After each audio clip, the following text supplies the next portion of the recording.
আসসালামু আলাইকুম প্রিয় ভিউয়ার্স, প্রথমে জানিয়ে দেব আমাদের হাতে থাকা সর্বশেষ আন্তর্জাতিক সংবাদ শিরোনাম। গাজায় স্কুলে ইসরায়েলের বর্বর হামলায় জাতিসংঘের 6 কর্মী সহ নিহত 18 জন। এদিকে ইউক্রেন 12,000 বেসামরিক নিহত, যুদ্ধ বন্ধের আহ্বান। এবার লাদাখের দিল্লির সমান জায়গা চীনের দখলে। অন্যদিকে জিম্মি ছাড়াতে হামাসকে নতুন সত্য দিল ইসরায়েল। আরও থাকছে পশ্চিমা নিষেধাজ্ঞা, অর্থনৈতিক সন্ত্রাসবাদ, ইরানের কড়া প্রতিবাদ। সর্বশেষ জানিয়ে দেব ইরানের উপর 4 দেশের নিষেধাজ্ঞা। এতক্ষণ শুনছিলেন সংবাদ শিরোনাম, এবার বিস্তারিত। তার আগে আমাদের ভিডিওটি ভালো লেগে থাকলে লাইক, কমেন্ট এবং সাবস্ক্রাইব করবেন এবং কে কোথা থেকে আমাদের ভিডিওটি দেখছেন কমেন্ট করে জানিয়ে দিবেন। গাজায় স্কুলে ইসরায়েলের বর্বর হামলায় জাতিসংঘের 6 কর্মীসহ নিহত 18 জন। অবরুদ্ধ গাজা ভূখণ্ডে একটি স্কুলে বর্বর হামলা চালিয়েছে ইসরায়েলি বাহিনী। এতে কমপক্ষে 18 জন নিহত হয়েছেন, আহত হয়েছেন আরও 20 জন। নিহতদের মধ্যে 6 জন জাতিসংঘের কর্মী। সংবাদ মাধ্যম আল জাজিরা বৃহস্পতিবার এই তথ্য জানিয়েছে। সংবাদ মাধ্যমটি বলছে, ইসরায়েলের সামরিক বাহিনী মধ্য গাজায় জাতিসংঘ পরিচালিত আল জাউনি স্কুলে বোমা হামলা চালিয়েছে। এতে কমপক্ষে 18 জন নিহত হয়েছেন। প্রত্যক্ষদর্শীরা বলছেন, হামলায় নারী ও শিশুদের ছিন্নভিন্ন করা হয়েছে। ইসরায়েলের লাগাতার আগ্রাসনের কারণে হামলা শিকার স্কুলটিতে ফিলিস্তিনি শরণার্থী পরিবারগুলো আশ্রয় নিয়েছিল এবং স্কুলটি আশ্রয়কেন্দ্র হিসেবে ব্যবহৃত হচ্ছিল। আল জাজিরা বলছে, নিহতদের মধ্যে 6 জন ইউএনআরডব্লিউ এ কর্মী। তাদের মধ্যে আশ্রয়কেন্দ্রের ব্যবস্থাপকও রয়েছেন। সংস্থাটি বলেছে, গত 11 মাসের বেশি সময় ধরে এই যুদ্ধে চলা একক কোনো হামলার ঘটনায় এটি তাদের কর্মীদের সর্বোচ্চ মৃত্যুর ঘটনা। উল্লেখ্য, গত 7 অক্টোবর হামাসের নজিরবিহীন অন্তঃসীমান্ত হামলার পর থেকে ইসরায়েল গাজা উপত্যকায় অবিরাম বিমান ও স্থল হামলা চালিয়ে যাচ্ছে। ইসরায়েলি এই হামলায় হাসপাতাল, স্কুল, শরণার্থী শিবির, মসজিদ, গির্জাসহ হাজার হাজার ভবন ক্ষতিগ্রস্ত বা ধ্বংস হয়ে গেছে। এছাড়া ইসরায়েলি আগ্রাসনের কারণে প্রায় 20 লাখেরও বেশি বাসিন্দা তাদের বাড়িঘর ছাড়তে বাধ্য হয়েছেন। ইউক্রেনে 12,000 বেসামরিক নিহত, যুদ্ধ বন্ধের আহ্বান। জাতিসংঘের 79তম সাধারণ অধিবেশনকে কেন্দ্র করে বিশ্ব নেতাদের প্রতি চলমান ইউক্রেন যুদ্ধের অবসান ঘটানোর আহ্বান জানানো হয়েছে। জাতিসংঘের তথ্য অনুযায়ী 2022 সালের ফেব্রুয়ারিতে রাশিয়ার যুদ্ধ শুরুর পর থেকে ইউক্রেনে প্রায় 12,000 বেসামরিক নাগরিক প্রাণ হারিয়েছেন। এতে দুঃখ প্রকাশ করে জাতিসংঘের মানবিক বিষয়ক ভারপ্রাপ্ত under secretary general Joyce Masua বলেন, দুঃখজনকভাবে এই যুদ্ধের 2.5 বছর পরেও পরিস্থিতি আরও খারাপ হচ্ছে। মৃত্যুর সংখ্যা বাড়ছে এবং মানবিক কষ্ট অসহনীয় মাত্রায় পৌঁছেছে। মঙ্গলবার জাতিসংঘের নিরাপত্তা পরিষদের এক অধিবেশনে তিনি এই মন্তব্য করেন। অধিবেশনটি ফ্রান্স ও ইকুয়েডরের অনুরোধ অনুষ্ঠিত হয়, যেখানে বেসামরিক নাগরিক এবং অবকাঠামোর উপর রাশিয়ার আক্রমণ নিয়ে আলোচনা করা হয়। এ সময় ইউক্রেনে প্রায় 1 কোটি মানুষ জোরপূর্বক বস্তুচ্যুত হয়েছে এবং গত 6 আগস্ট থেকে দেশটিতে ব্যাপক আক্রমণ চালানো হচ্ছে বলে উল্লেখ করেন মসুয়া। তিনি উদ্বেগ প্রকাশ করে বলেন, আমরা ইউক্রেন রাশিয়া সীমান্তের উভয় পাশে লড়াইয়ের সম্প্রসারণ নিয়ে গভীরভাবে উদ্বিগ্ন। পাশাপাশি রাশিয়ায় কুরস্ক অঞ্চলে সামরিক কার্যক্রমের ফলে 1,30,000 মানুষ বস্তুচ্যুত হয়েছে বলেও জানান তিনি। এছাড়া এই অঞ্চলে বেসামরিক নাগরিকের উপর এবং অবকাঠামোগুলোতেও হামলা করা হয়েছে বলে উল্লেখ করেন এ জাতিসংঘ কর্মকর্তা। তিনি বলেন,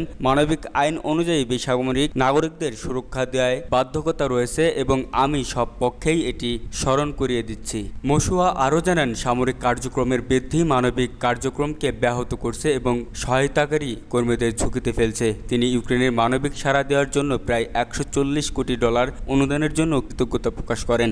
সেই সঙ্গে চলতি বছরের 3/4 অতিক্রান্ত হওয়ার পরও মানবিক প্রয়োজন ও সাড়া দেওয়ার পরিকল্পনা এখনও অর্ধেক অর্থায়িত হয়নি বলেও উদ্বেগ প্রকাশ করেন। আসন্ন জাতিসংঘের সাধারণ অধিবেশনকে কেন্দ্র করে মসুয়া বিশ্ব নেতাদের প্রতি আহ্বান জানিয়ে বলেন, এই যুদ্ধে বেসামরিক লোকদের রক্ষা করতে এবং অবশেষে এই যুদ্ধের অবসান ঘটানোর জন্য সিদ্ধান্ত নেওয়ার প্রতিটি সুযোগ কাজে লাগান। লাদাখে দিল্লির সমান জায়গা চীনের দখলে। ভারতের কেন্দ্র শাসিত অঞ্চল দাখালে দিল্লির সমপরিমাণ এলাকা দখল করছে চীন, এমনটাই দাবি করছে দেশটির বিরোধী দলীয় ও ভারতীয় জাতীয় কংগ্রেসের নেতা রাহুল গান্ধী। তিনি বলেছেন, প্রধানমন্ত্রী নরেন্দ্র মোদী চীনকে ভালোভাবে পরিচালনা করেননি, যার কারণে দাখালে নয়াদিল্লির আয়তনের সমান 4,000 বর্গ কিলোমিটার এলাকা ভূমি দখল করেছে চীনা সেনারা। এটি একটি বিপর্যয় পরিস্থিতি বলেও জানিয়েছে তিনি। মঙ্গলবার যুক্তরাষ্ট্রের ওয়াশিংটন ডিসির ন্যাশনাল প্রেস ক্লাবে সাংবাদিকদের সঙ্গে এক সাক্ষাৎকারে এই কথা বলেন রাহুল। বুধবার পৃথক প্রতিবেদনে ভারতীয় গণমাধ্যম টাইমস অফ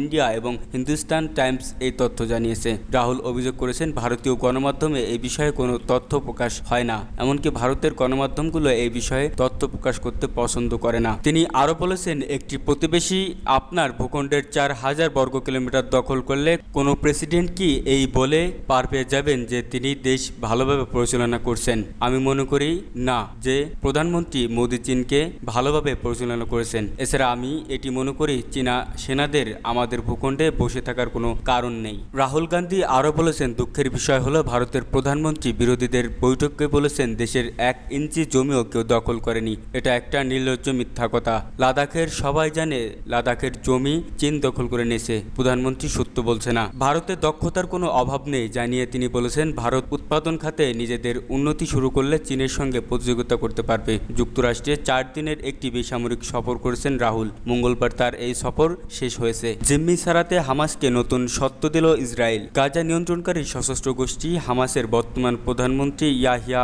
সিনওয়ার তাকে গাজা থেকে নিরাপদে বের হতে দেবে ইসরায়েল, এমনকি তার পরিবারের সদস্য এবং এর বাইরে সিনওয়ার যদি কাউকে তার সফর সঙ্গী হিসেবে কাউকে নিতে চান তাকেও ছাড় দেওয়া হবে। সেজন্য হামাসকে নতুন শর্ত দিল ইসরায়েল। সত্য হলো এখনও হামাসের কবজায় যত ইসরায়েলি জিম্মি রয়েছে তাদেরকে মুক্তি দিতে হবে। মার্কিন সংবাদ মাধ্যম ব্লুমবার্গকে সাংবাদিক জেসিকা ডিনকে দেওয়া এক সাক্ষাৎকারে তথ্য জানিয়েছে ইসরায়েলের সরকারের জিম্মি এবং নিখোঁজ বিষয়ক কমিটির সমন্বয়ক গ্যাল হিশ।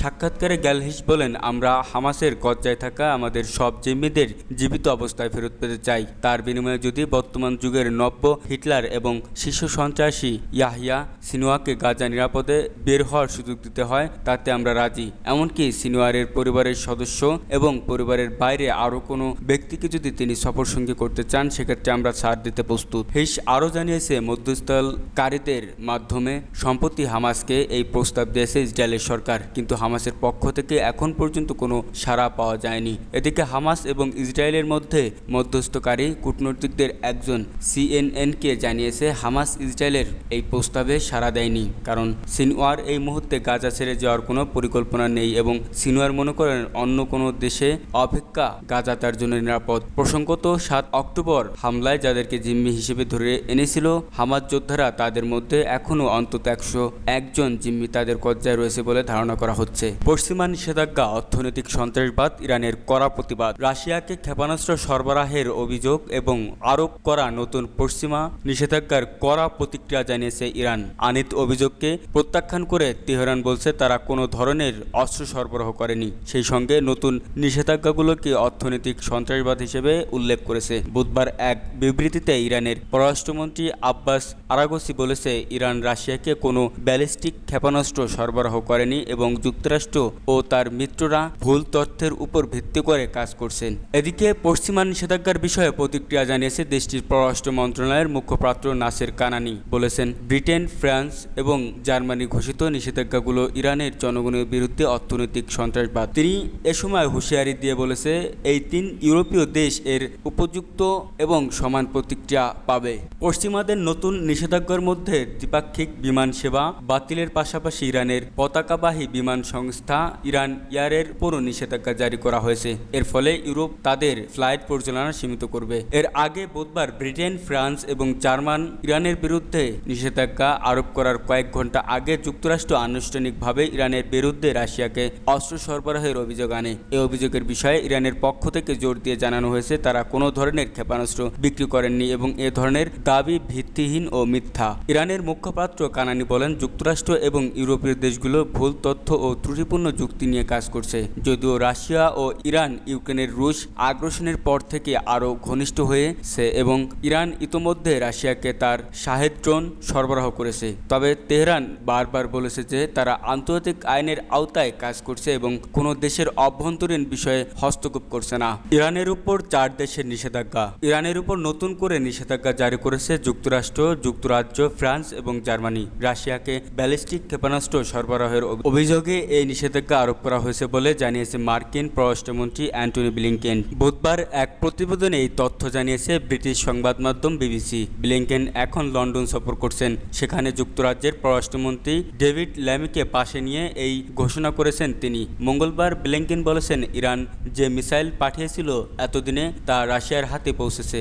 রাশিয়া এবার সেই মিসাইল ইউক্রেন যুদ্ধে ব্যবহার করবে। দূরপাল্লার এই ব্যালিস্টিক মিসাইল বহু দূর পর্যন্ত ধ্বংস করার ক্ষমতা রাখে। ব্লিংকেন আরও জানিয়েছে, ইরানের বিমান সংস্থাগুলো এবার নিষেধাজ্ঞার আওতাভুক্ত হতে পারে। ইরান এয়ারের সব ফ্লাইট বাতিল করা হতে পারে। যুক্তরাষ্ট্রের সঙ্গে ইরানের সরাসরি বিমান যোগাযোগ বন্ধ করা হতে পারে। পাশাপাশি ব্যালিস্টিক মিসাইল যারা তৈরি করেছে তাদের বিরুদ্ধেও ব্যক্তিগত নিষেধাজ্ঞা জারি করা হতে পারে। ইউএর দেশগুলো এবং যুক্তরাজ্য একই পথে হাঁটতে পারে বলে জানিয়েছে ব্লিংকেন। দ্রুত এই নিষেধাজ্ঞার তালিকা যুক্তরাষ্ট্র জানাবে বলে জানিয়েছে তিনি। যুক্তরাজ্য জানিয়েছে তারা ইতিমধ্যে ইরানের সঙ্গে সব সরাসরি ফ্লাইট বাতিল করেছে, যদিও রাশিয়াকে ব্যালিস্টিক ক্ষেপণাস্ত্র দেওয়ার কথা অস্বীকার করছে ইরান। এর আগে ভারতীয় দুটি শিপিং কোম্পানির উপর নিষেধাজ্ঞা আরোপ করেছে যুক্তরাষ্ট্র।